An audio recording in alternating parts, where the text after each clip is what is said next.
talaga natin gawin to, yung hatiin muna yung mga OG sa grupo kasi Isang mapagpalang araw po mga kalingap, magandang araw at magandang gabi sa mga viewers at listeners at mga solid supporters po diyan at mga kababayan po nating OFW na patuloy na sumusuporta.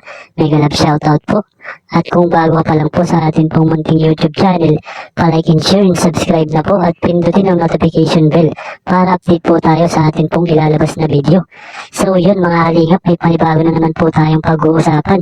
Kalingap Rob, merong plano. Kalingap Angels po natin, mabubuwag na nga ba ito?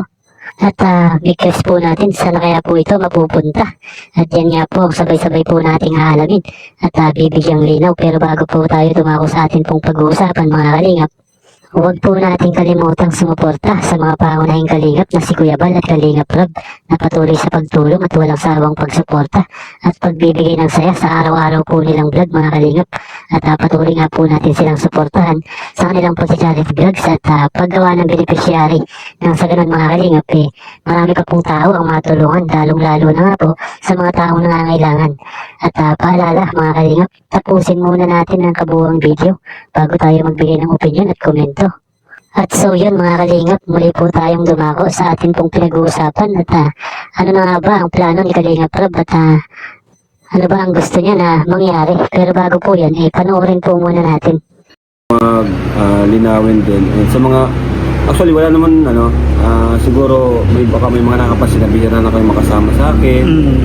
Kasi yun nga, wala kasi akong ibang wala akong ibang pwedeng pagkatiwalaan yung second channel ko. Hindi kayo ni Buddy, ikaw lalo ka ng mga pioneer, di ba? Pero ngayon lang naman to, syempre may mga times pa rin na darating yung araw na magkakasama-sama tayo ulit. And kailangan lang talaga natin gawin to, yung hatiin muna yung mga OG sa grupo kasi na tayo kumbaga train na tayo sa mga nangyayari sa community natin. And yun, may mga pinaplano yung binawork din ako na gusto kong mabago sa community natin. Gusto kong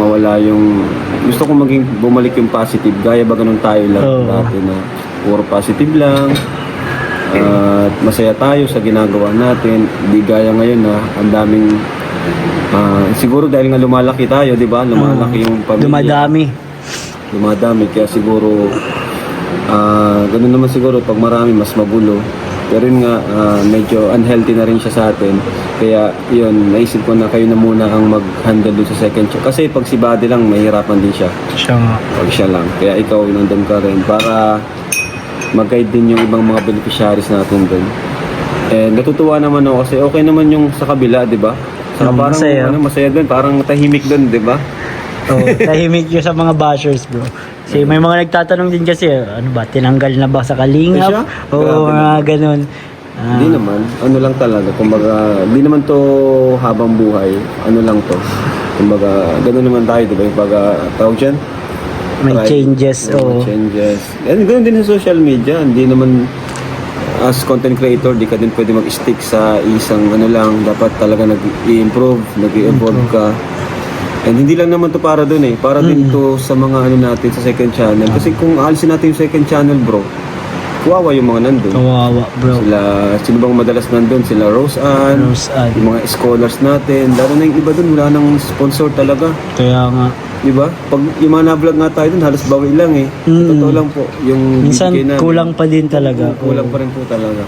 Kaya maganda nga yun, bro, kasi marami din naghahanap na tatanong kung bakit hindi na daw sinasama si Kalingap Ian. Pinaltan mo na daw yung K-Boys. Hindi naman. Hindi naman syempre original pa rin yan. Kumbaga wala lang tayong ibang pwede pagkatiwalaan doon. Alangan naman si Kuya Yoyo.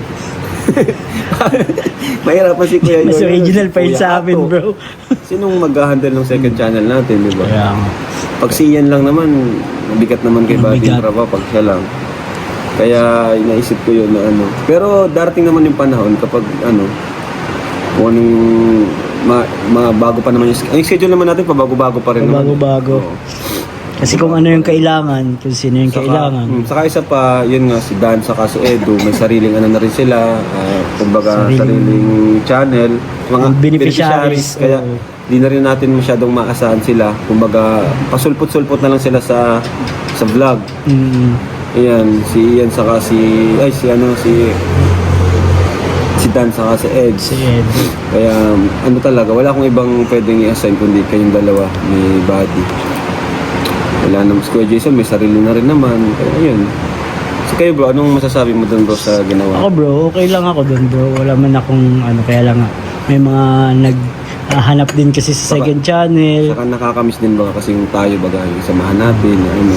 Oh, bro, Pero may mga times din naman na iba, ko ng schedule na tayo naman. Kapag nakabuelo na ulit.